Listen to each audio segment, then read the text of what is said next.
All right, let's take a look at other stories making headlines. Residents living along the Meru-Embu highway are up in arms over the ongoing quarry operations along the highway. The residents say the blasting from the quarries have damaged their houses, with repairs costing them an arm and a leg. Motorists playing the same route are also worried after quarry operators along the highway started encroaching the road reserve. As Clement Masombo reports, the government says the operators have been served a warning over the operations. Living along the Meru-Embu highway have expressed their concerns over damages caused by the increased quarrying activities along the road. Mudhomi Mwivia, a resident near one of the quarries, is counting losses after spending huge on repairing his house, which he says was damaged by the blast. Imagine kama hiyo siku mawe iligonga nyumba yangu. Jioni saa 10, by the way ilikuwa kitu kama saa moja ilikuwa inaelekea. Imagine kuingia kwa nyumba nikakuta shimo iko sasa. Ni wakati wa mvua. Watu waliniambia watanitengenezea kesho. Kesho yake hakunitengenezea. Kesho hiyo nyingine hakunitengenezea. Mpaka ikabidi karibu ni mimi nitoe pesa yangu kwa mfuko ndio nitengeneza. Ili maisha gani tunaishi nayo hapa? Haitawezekana hivyo.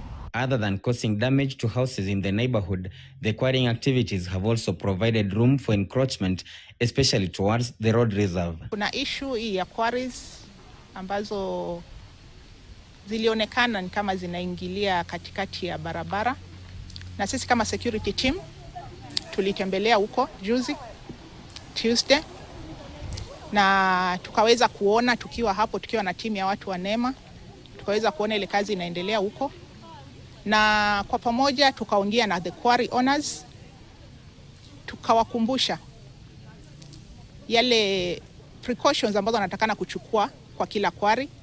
They say the activities have left deep gapings which expose them to dangers. The blastings, they say, leaves debris flying over the highway which poses serious danger to motorists. Hii kweli haitusaidii. Na sisemi haitusaidii na sisi hainisaidii. Kusema kweli kama last time, mimi nilikuja pale kwangu wakapiga blast, wakanigongia nyumba. Ng'ombe yangu iligongwa, nikaambiwa niame. Au kama unaweza ama na uzakompensate tu ati ndio uweze kuama. Si unaona hiyo kitu ngumu sana? Unaweza ama aje? Unajua kama sasa hivi ukitaka nikuondokea ndio niende mahali, unafaa niambie kuna pesa fulani iko hapa, wacha nikuamie. The locals here say they tried seeking a lasting solution to the quarrying activities with no avail.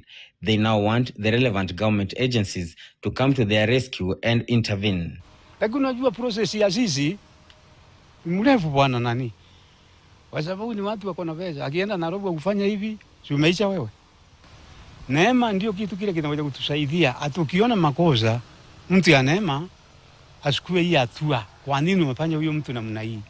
While the area DCC admits there have been damages and encroachment to the road reserve, she's also quick to add that they have summoned the owners over the activities. Na licha ya hayo, tumeweka mikakati na tumeweka watu ambao watakuwa wana watch closely any activities ambazo zinaendelea hapo. Na kama kutatokea kwamba watatumia maybe muda ambao ni usiku, watu hawako, maybe wafanye, bado tutapata hiyo information. So we are monitoring closely.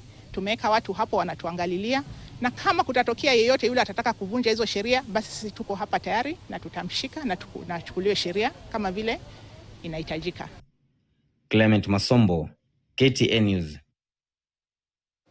Flood victims in Mathare, Nairobi have detailed the challenges